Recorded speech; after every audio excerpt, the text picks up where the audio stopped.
بسم الله الرحمن الرحيم تبارك الذي بيده الملك وهو على كل شيء قدير الذي خلق الموت والحياة ليبلوكم أيكم أحسن عملا وهو العزيز الغفور الذي خلق 7 سماوات طباقا ما ترى في خلق الرحمن من تفاوت فارجع البصر هل ترى من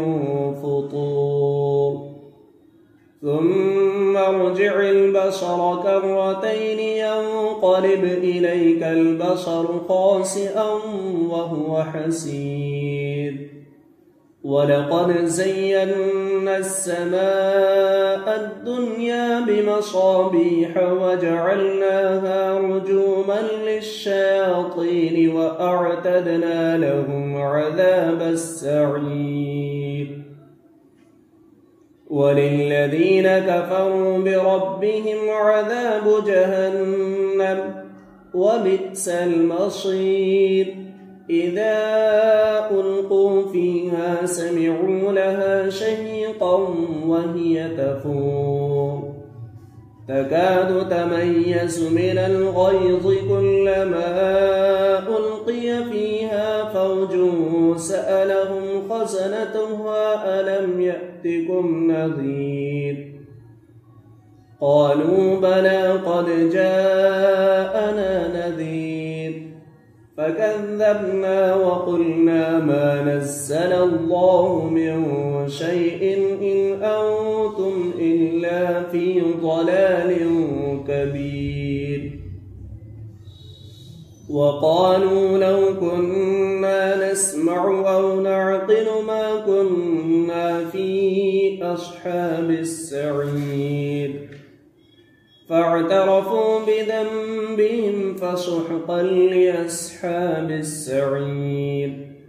إن الذين يخشون ربهم بالغيب لهم مغفرة وأجر كبير وأسروا قولكم أو اجهروا به إنه عليم بذات الصدور ألا يعلم من خلق وهو اللطيف الخبير هو الذي جعل لكم الأرض ذلولا فامشوا في مناكبها وكلوا من رزقه وإليه النشور أأمنتم من في السماء أن يخسف بكم الأرض فإذا هي تمور أم أمنتم من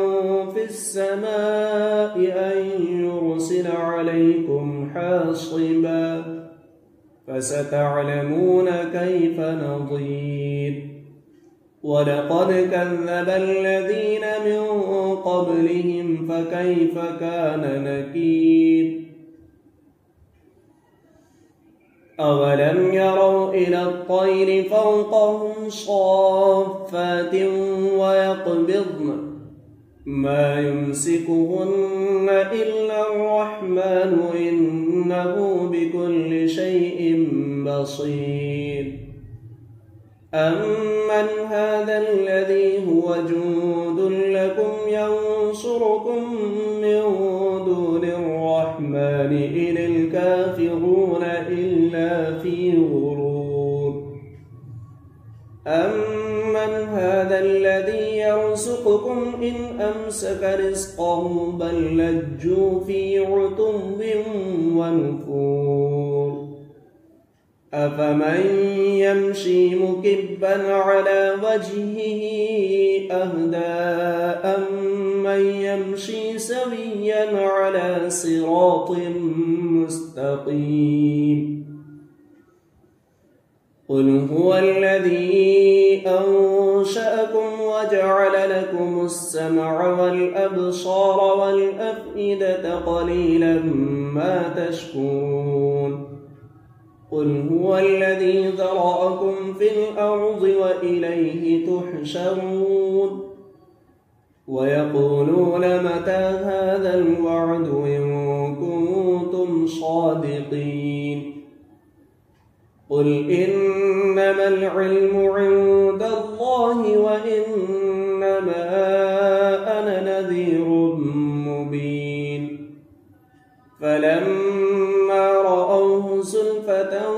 سيئت وجوه الذين كفروا وقيل هذا الذي كنتم به تدعون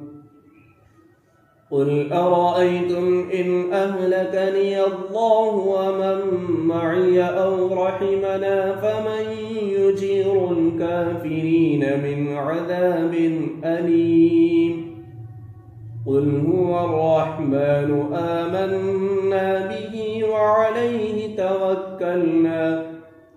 فستعلمون من هو في ضلال مبين قل أرأيتم إن أصبح ماؤكم غورا فمن يأتيكم